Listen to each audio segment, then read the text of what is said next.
Assalomu alaykum, efirda UzReport TV telekanalining 7:24 informatsion dasturi. Shu vaqtga qadar olingan eng so'nggi ma'lumotlarning to'liq taqdimoti bilan studiyada boshlovchi Nodirbek Muqimov. O'qituvchilik dunyodagi eng sharafli kasblardan biridir. Ustoz va muallimlar haqida gapirganda boshimizni silab qo'limizga qalam tutkazgan, alifboni tanitib bilimlar dunyosiga yetaklagan mehribon ustozlarimiz ko'z oldimizda gavdalanadi. 1-oktyabr ustoz va murabbiylar kuni munosabati bilan mamlakatimiz bo'ylab ko'plab madaniy ma'rifiy tadbirlar o'tkazilmoqda. Poytaxtimizda Xalq ta'limi vazirligi tomonidan butun respublikamizdan taklif etilgan 300 nafarga yaqin o'qituvchi, professor va murabbiylar erta tongdan mustaqillik va ezgulik monumenti poyiga cheksiz hurmat va ehtirom yuzasidan gulchambarlar qo'yib, ta'zim bajo keltirishdi. Men o'zimni o'qituvchiligim bilan faxrlanaman. O'qituvchilik shunchalik faxrli kasbki, buning har tomoni butun obro', xalqning nazarida bo'lish, xalq farzandini tarbiyalash bu ulug' ish. Shu sababdan men o'qituvchilik kasbiga mehr qo'ydim. 47 yil davomida yosh avlodni tarbiyalashga o'z xususimni qo'shdim. Bugungi kundagi o'qituvchilarning har qaysi o'z oldiga aniq maqsad qo'ygan. Chunki 2017-2021 yillarga mo'ljallangan davlatimizning dasturida yosh avlodning taqdiri hal bo'lyapti. Ana shu maqsadda biz o'qituvchilar hurmat bilan jamiyatimizning manfaatini himoya qiladigan darajada dars berishimiz kerak va dars beryapmiz. Shu bilan birga muallimlar Xalq ta'limi vazirligi rahbariyati boshchiligida birinchi prezidentimiz Islom Karimovning haykali poyiga ham cheksiz hurmat va ehtirom yuzasidan gulchambarlar qo'yishdi. Qayd etish kerakki, o'z kasbiga fidoyi bo'lgan o'qituvchilar butun umrlar davomida el farovonligi va xalq ma'naviyati yo'lida sidqi dildan yoshlarga ilm va ma'rifatdan saboq berishmoqda. Ularning beminnat xizmatlari davlatimiz tomonidan doimo yuqori baholanib kelinmoqda. Bugungi kunda ta'lim sohasida bo'layotgan islohotlar zamirida vatanimiz kelajagi bo'lgan yoshlarni ma'rifatli qilib tarbiyalashdek ulkan maqsad yotadi. Va bu maqsadga erishish biz ustozlardan kuchli bilim, ulkan salohiyat va albatta bolalarga bo'lgan mehr va kasbimizga bo'lgan fidoyilikni talab etadi. Til bilgan el biladi deydi xalqimiz. So'nggi yillarda nafaqat ona tiliga, balki chet tillariga ham juda katta e'tibor berilmoqda va bu e'tibor bugungi kunda o'z natijasini ko'rsatmoqda. Jajjigina boshlang'ich sinf o'quvchilarimiz ingliz tilida burroq gapirishlari, eng zamonaviy texnik vositalar bilan yaratilgan jihozlar va ayniqsa chet tili o'qituvchilariga davlatimiz tomonidan ko'rsatilayotgan rag'bat barcha chet tili ustozlarini juda quvontirmoqda. Poytaxtimizdagi Turkiston san'at saroyida 1-oktyabr o'qituvchi va murabbiylar kuni munosabati bilan bayramingiz muborak aziz ustozlar nomli tantanali tadbir bo'lib o'tdi. Madaniyat va xalq ta'limi vazirliklari tomonidan tashkil etilgan kechaga respublikamizning barcha viloyatlarida faol va samarali faoliyat yuritib kelayotgan o'qituvchilar taklif etildi. Tadbir avvalida O'zbekiston Respublikasi Prezidenti Shavkat Mirziyoyevning mamlakatimiz o'qituvchi va murabbiylarini muborakbod etib yo'llagan tabrigini Prezidentning davlat maslahatchisi Xayriddin Sultonov o'qib eshittirdi. Shundan so'ng o'qituvchi va murabbiylar, sport ustalari so'zga chiqib, yig'ilganlarni bayram bilan muborakbod etishdi.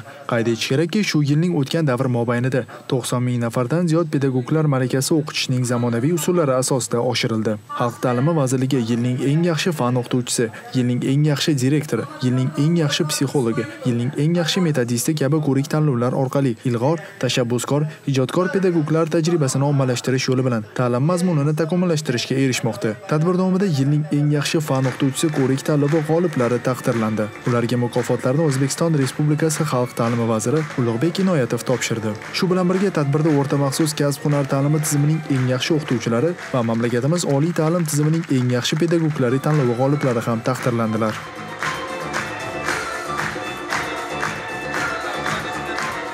Men bugun oliy ta'lim muassasasining eng yaxshi pedagogi nominatsiyasi bo'yicha g'olib bo'ldim respublika bosqichida. Men bundan juda ham xursandman. Prezidentimizning nutqlarini eshitib, mana bundan o'zimga yangi vazifa, rejalar belgilab oldim. Farzandlarimizni, buyuk davlatimizni qurishdagi eng yaxshi insonlar qilib tarbiyalab berishga va'da beraman. Mustaqillik yillarida mamlakatimizda ta'lim-tarbiya masalasi davlat siyosati darajasiga ko'tarilishi barobarida pedagog xodimlar mehnatini har tomonlama rag'batlantirishga ham katta e'tibor berilyapti. O'qituvchi va murabbiylar kunini umumxalq bayrami sifatida nishonlanishi bu fikrni bir isboti desam adashmayman. Muhtaram yurtboshimiz tomonidan yo'llangan bayram tabriga biz ustoz va murabbiylarni juda ham quvontirdi. Shu bilan birgalikda ushbu e'tibor, bildirilgan yuksak ishonch bizni zimmamizga juda katta vazifalar yuklaydi. Yurtimizdagi barcha ustoz va murabbiylarni kasb bayramimiz bilan, umumxalq o'qituvchi va murabbiylar kuni bilan chin yurakdan tabriklayman. Barchalarini ezgu va mashaqqatli ishda zafarlar tilab qolaman. Qutlug' bayram munosabati bilan O'zbekiston san'at ustalari va iste'dodli yosh ijodkorlar tomonidan tayyorlangan konsert dasturi ustoz va murabbiylarga bayramona kayfiyat bag'ishladi. Ustozlar doimo hurmat va e'zozda o'tkazilgan tadbirda ham ularning sharaflariga faqatgina tabriklar va shirin so'zlar yangradi. Qayd etish kerakki, hozirda butun respublikamiz bo'ylab 4000 nafardan ziyod pedagoglar yoshlarga bilim va ko'nikmalari berib, yetuk mutaxassislari bo'lib yetishib chiqishlarida o'zlarining hissalarini qo'shishmoqda. Fursatdan foydalanib biz ham UzReport TV telekanali ijodiy guruhi nomidan ustozlarni 1-oktyabr o'qituvchi va murabbiylar kuni bilan chin dildan muborakbod etib, ularga sihat va salomatlik tilaymiz. Bayramingiz muborak bo'lsin.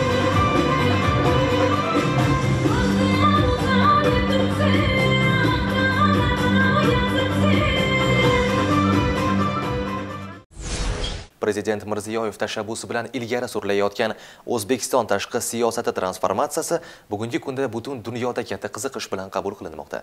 Bu qiziqish ayniqsa mamlakatimiz rahbarining Amerika Qo'shma Shtatlariga tashrifi vaqtida va Birlashgan Millatlar Tashkilotining bosh assambleyasida so'zilgan nutqida namoyon bo'ldi.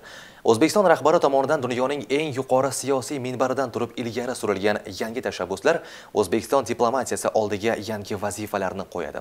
Ular qanday hal etiladi? Bu haqda Xalqaro press klubda mulohaza yuritildi. Prezident Mirziyoyev tomonidan Markaziy Osiyo O'zbekiston tashqi siyosatining ustuvor yo'nalish sifatida belgilanishi mintaqadagi siyosiy vaziyatni tubdan ijobiy tomonga o'zgartiradi.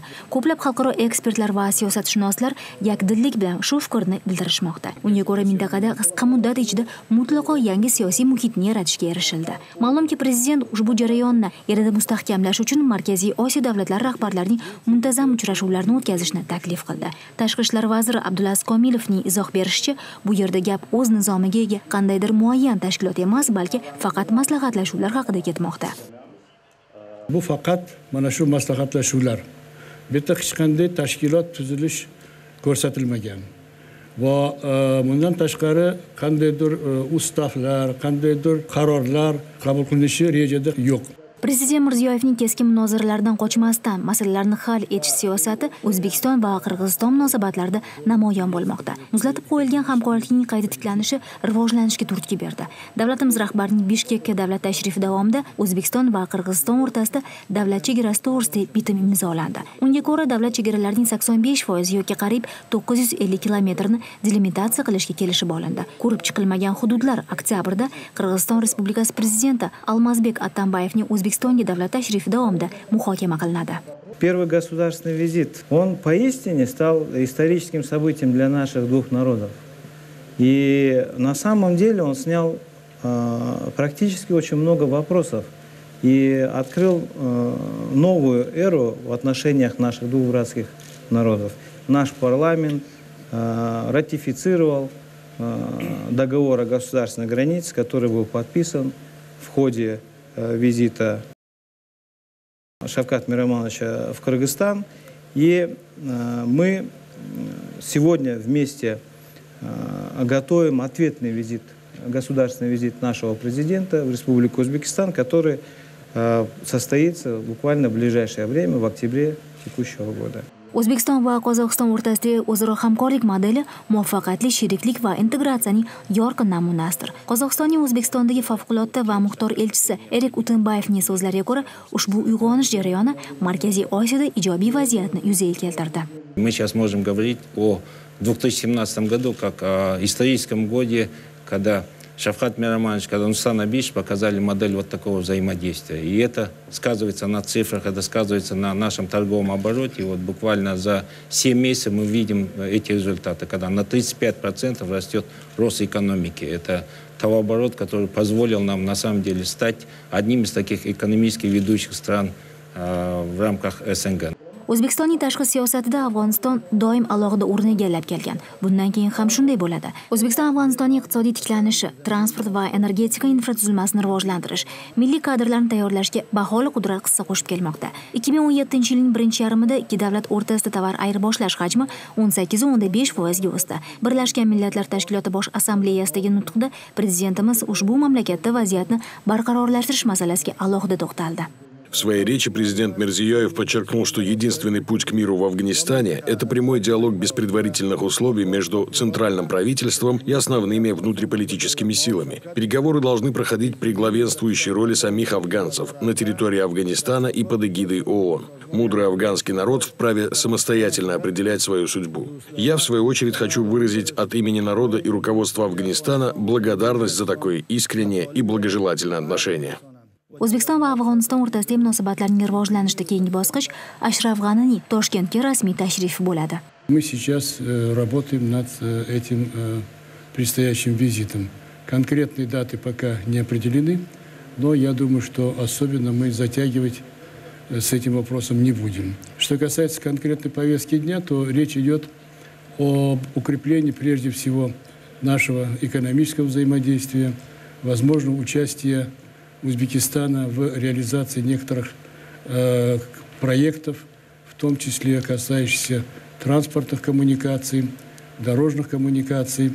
Ну и, конечно же, мы будем обмениваться мнениями и по данному вопросу, совершенствовать наши подходы и укреплять взаимопонимание на политической арене. O'zbekiston tomonidan Afg'onistonning qo'llab-quvvatlanishini Amerika Qo'shma Shtatlarining diplomatik missiyasi rahbari Pamela Spratlin ham olqishladi. U Mirziyoyevning BMTga birinchi tashrifini muvaffaqiyatli deb baholadi va mamlakatdagi islohotlar AQSh va O'zbekiston o'rtasida hamkorlik uchun yangi imkoniyatlar yaratishi mumkinligini ta'kidladi. Соединенные Штаты приветствуют стратегию развития президента Мирзиёева относительно реформ в сфере подотчетности правительства, экономической прозрачности и судебной системы в целях укрепления верховенства закона, гражданского общества и внешней связи. США приветствует подписание пакета документов на $2,5 миллиарда, объявленных во время визита президента Мирзиёева в Нью-Йорк. Дальнейшее совершенствование валютной реформы, защита прав интеллектуальной собственности и верховенства закона расширят будущие бизнес-возможности. O'zbekistonning tinchlikparvar tashqi siyosati, xususan mintaqadagi faollashuvi, yaqin qo'shnilar bilan yangi bosqichga ko'tarilishi eng avvalo O'zbekiston atrofida barqarorlikni ta'minlashga qaratilgan. Dolzarb masalalarni chetlab o'tmasdan ularni hal etish siyosati nafaqat O'zbekiston, balki Markaziy Osiyoda tinchlik va barqarorlikni yanada mustahkamlaydi. Yurtimizda har yili 1-oktyabr o'qituvchilar va murabbiylar kuni sifatida 1997-yildan beri an'anaviy tarzda nishonlab kelinmoqda. Bu yil ham respublikamiz bo'ylab har bir viloyat, shahar va tumanlarda bayram tadbirlari o'tkazilyapti. Favqulodda vaziyatlar vazirligining Fuqaro muhofazasi institutida sana munosabati bilan tantanali tadbir bo'lib o'tdi. Tadbirda Favqulodda vaziyatlar vaziri Rustam Jo'rayev ishtirok etib, o'qituvchilar va murabbiylarni bayram bilan qutladi. Shogirdlaringiz orasidan vatanimiz nomini dunyoga tanitadigan ilm, fan, adabiyot, san'at, sport osmonida quyoshdek porlaydigan yulduzlar. Shu bilan birga O'zbekiston Respublikasi Favqulodda vaziyatlar vazirligi tizimida faol ishtirok etadigan fidoyi xodimlar yetishib chiqishini tilab qolamiz. Bayram muborak aziz ustozlar. Shuningdek, tadbir davomida Fuqaro muhofazasi institutida yangi tashkil etilgan magistratura yo'nalishiga birinchilardan bo'lib qabul qilingan 25 nafar talaba yoshlarni ham tabriklash marosimi bo'lib o'tdi. Vazir ularning vatanimizga munosib farzand bo'lib, zimmasiga yuklatilgan burch va mas'uliyatini ado etishlariga ishonch bildirdi va kelajakdagi faoliyatlarda omad tiladi. Tadbirda vazirlik qoshidagi Fuqaro muhofazasi instituti hamda ushbu sohada mutaxassislarni tayyorlab kelayotgan kollej, litsey va universitet o'qituvchilariga bayram munosabati bilan esdalik sovg'alari topshirildi. O'qituvchilar va murabbiylar bayrami musiqiy sahna chiqishlari bilan davom etdi. 1 oktyabr o'qituvchilar va murabbiylar kuni munosabati bilan Ipoteka aksiyadorlik tijorat ipoteka bankida ham ko'p yillar davomida faoliyat yuritgan faxriylar, pensionerlar ishtirokida tadbir bo'lib o'tdi. Ipoteka bankida faxriylar bilan yo'lga qo'yilgan munosabatlar tahsinga sazovor. Bu orqali yosh bankirlar va pensionerlar o'rtasida malaka almashiladi. Tadbir davomida bayram munosabati bilan faxriylarga iliq tilaklar bildirilib, ularning mehnati beqiyos ekanligi yana bir bor ta'kidlandi. Suhbat davomida sobiq bankirlar 2000-yilgacha moliya muassasasida barcha amaliyotlar, hattoki hisob-kitoblar ham qo'lda amalga oshirilgan. Hozirda esa bank operatsiyalari elektron tizimga o'tkazilgani va qulayliklar ko'pligini qayd etishdi. Shu bilan birga bank tomonidan bugungi kunda amalga oshirilayotgan loyihalarga ham to'xtalib o'tildi. Shu yilning o'zida 8000 ta kvartirani qurib foydalanishga topshirishimiz kerak. 1998-yillari 1500 ta kvartira qurar edik. Bundan tashqari prezident qarori bilan biz baliqchilik bo'yicha investitsion kompaniyani tashkil etdik. Uning tarkibiga respublika bo'yicha 3300 ta baliq xo'jaliklari kiradi. Samimiy suhbat davomida 2000-yillar atrofida bank tizimida atigi 28 ta filial bo'lib, unda 1500 nafar xodim faoliyat yuritgan. Hozir esa moliya muassasasining 308 ta filialida 4600 nafardan ortiq xodimlar mehnat qilishi ta'kidlandi. Bu esa o'z navbatida bank faoliyatining yurtimizda olib borilayotgan islohotlardagi o'rni beqiyos ekanligini ko'rsatadi. Qatta banklar juda rivojlangan bo'lsa, o'sha davlat bank anaqa boy bo'ladi. Shu davlatimiz boy bo'lsin. Bank xodimlariga, yurtimiz aholisiga tinchlik, omonlik tilayman. Shu bankdan pensiyaga ketgan xodimlarni har yili yo'qlab, uyga ham borib xabar olishadi. Telefonlarda ham xabarlashib, "Tuzimisiz, yaxshi yuribsizmi?" deb har doim so'rab turishadi. Hurmat qilib, ardoqlab kelishayotganligiga mendan men rahmatimni aytaman. An'anaga ko'ra, bayram arafasida moliya muassasasida faoliyat yuritgan mehnat faxriylariga alohida sovg'alar ajratilib, ularning xonadonlariga yetkaziladi. 1 oktyabr ustozlar va murabbiylar kuniga bag'ishlab tadbir o'tkazish o'ziga xos an'anaga aylangan bankimizda. Ularni qo'llab-quvvatlash bo'yicha tizimli ishlar tashkillashtirilgan, ya'ni ularni sog'liqligini tiklashligi uchun O'zbekiston Respublikasida joylashgan sog'lomlashtirish maskanlariga, bundan tashqari Yalta va Kislovodsk shaharlarida joylashgan O'zbekiston sanatoriylariga sog'liqlarni tiklashlari uchun bank hisobidan yuborish yo'lga qo'yilgan.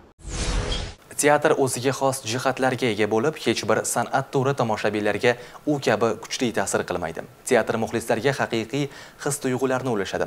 Aynan teatr san'ati ixlosmandlari uchun 29-sentyabrdan 2-oktyabrga qadar mamlakatimizda gastrol safarda bo'lib turgan Chexov nomidagi Moskva san'at teatri o'z namoyishlarini taqdim etadi. Ijodkorlar O'zbekiston akademik rus drama teatrida Dom va Visi nomli spektakllarni namoyish etadi. Bu haqda teatr truppasi tomonidan o'tkazilgan matbuot anjumanida ma'lum qilindi. Rossiya teatri aktyorlari Oleg Tabakov rahbarligida 4 kun davomida yurtdoshlarimizga o'z spektaklarini namoyish etishmoqda. Spektaklga tashrif buyurganlar Rossiya xalq artisti Alla Pokrovskaya, xizmat ko'rsatgan san'atkorlar Stanislav Dojnikov, Igor Zolotovitskiy va Sergey Ugrimovlarning mahoratidan bahramand bo'lishlari mumkin. Ta'kidlash joizki, Moskva san'at teatri truppasining O'zbekistonga mazkur gastroli uzoq yillardan so'ng yana amalga oshirildi. Igor Zolotovitskiyning so'zlariga ko'ra, uning Toshkentga safari bu yerda o'tgan bolalik yillarni eslash imkoniyatini berdi. O'zbekiston akademik rus drama teatri badiiy rahbari Baxtiyor Hamidov ta'kidlaganidek, Moskva san'at teatrining yurtimizga tashrifi Rossiya va mamlakatimiz o'rtasida madaniy aloqalarni rivojlantirishga katta hissa qo'shadi. Shuningdek, professional hamkorlik uchun yangi imkoniyatlar ochadi. Ma'lumot uchun, Moskva san'at teatrining gastrol safari Alisher Usmonovning San'at, fan va sport xayriya jamg'armasi ko'magida tashkil etilgan. Juma kuni Qobulda yuz bergan portlash oqibatida 6 kishi halok bo'ldi, 20 kishi turli tan jarohatlari oldi. Portlash mahalliy vaqt bilan soat 14:00 da Kala Fatullah ko'chasida sodir bo'ldi. Mamlakat Ichki ishlar vazirligi bergan xabarga ko'ra, terakt xudkush terrorchi tomonidan masjid yonida amalga oshirilgan. Voqea uchun javobgarlikni Islom davlati terrorchilik guruhi o'z zimmasiga oldi. Kataloniya hukumati vakillari yakshanbadagi plebissitga tayyorgarlikni yakunlar ekan, ovoz berish uchun yangi qutilarni namoyish etdi. Shaffof bo'lmagan kulrang plastikdan yasalgan qora qopqoqli yashiklarni ular Barselonada juma kuni bo'lib o'tgan matbuot anjumanida taqdim etdi. Kataloniya referendumiga qarshi bo'layotgan Madrid separatizmga qarshi ramziy aksiyani o'tkazdi. Shu bilan birga Ispaniya hukumatining rasmiy vakili Indigo Mendes de Vigo Vazirlar Kengashining yig'ilishi yakunlari bo'yicha tashkil etilgan matbuot anjumanida so'zga chiqar ekan, 1-oktyabrda hech qanday referendum bo'lmaydi deb bayonot berdi. Shuningdek, referendumning tashkil etilishi mahalliy hukumatning noqonuniy xatti-harakatlariga asoslanganini ta'kidladi. SpaceX kompaniyasi rahbari tadbirkor Elon Musk Mars missiyasiga jo'nashi kerak bo'lgan kosmik kemani yaratishga ketadigan xarajatlarni qisqartirish bo'yicha rejasi haqida e'lon qildi. Milliarderning so'zlariga ko'ra, bunday choralar kompaniyaga kelasi yilning boshidayoq kemani qurishni boshlash imkonini beradi. Agar hammasi muvaffaqiyatli o'tsa, Qizil sayyoraga birinchi sayohat 2022-yildayoq amalga oshadi. Birinchi bosqichda faqat yukni jo'natish rejalashtirilgan. Biroq oradan 2 yil o'tgach, kema ehtimol odamlar bilan birga uchishni boshlaydi. Birinchi to'laqonli missiya 10 yildan keyin amalga oshirilishi kutilmoqda. Raketani butunligicha takroran ishlatish mumkin bo'ladi. Sig'imi esa 100 ta yo'lovchini tashkil etadi. Maskning ta'kidlashicha, odamlar Marsni zabt etishni boshlaydigan kunlarga oz qolgan. Melburnlik Tommy Jacket Yarra daryosida nimani tutib olish mumkinligi haqida qisqa filmni suratga oldi. Ma'lum bo'lishicha, bu yerda nafaqat baliq, balki velosipedlarni ham ovlash mumkin ekan. Yaqinda shaharda bayklarni ijaraga berish bo'yicha xizmat paydo bo'ldi. Ijara haqi 2 Avstraliya dollari turadi. Xizmat avstraliyaliklarga yoqib tushdi, biroq hamma ham velosipedni joyiga qaytarib olib kelmasdi. Temir matohni suvga tashlab yuborish mumkin bo'lganda, nima uchun uni joyiga olib kelish va ortiqcha haq to'lash kerak? Servis bu kabi mayda-chuydalarga e'tibor bermay kelayotganda, daromadning $1 kam yoki ko'p bo'lishi unchalik katta ahamiyatga ega emas. Tommy daryodan 4 soat davomida 7 dona velosipedni chiqarib olgani hamda internetga ushbu g'aroyib baliq ovi muhrlangan rolikni joylashtirganidan keyin vaziyat o'zgardi. 3 kun ichida lavha 300 mingdan ko'p marotaba ko'rildi. Shundan so'ng ushbu ishni tekshirish uchun kerakli ishchilar yollandi. Ular daryodan yana 42 ta velosipedni chiqarib oldilar.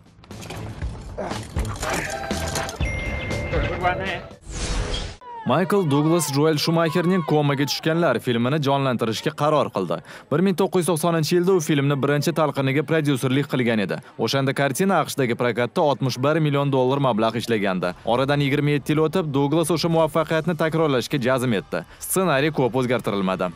Afsuski, bugungi kunda psixologik triller janridagi dahshatli filmlar biroz ma'yus ko'rinadi. Biroq bu personajlarning ichki dunyosiga kirish va ekranda ro'y berayotgan jarayonda ishtirok etish uchun ajoyib imkoniyatdir.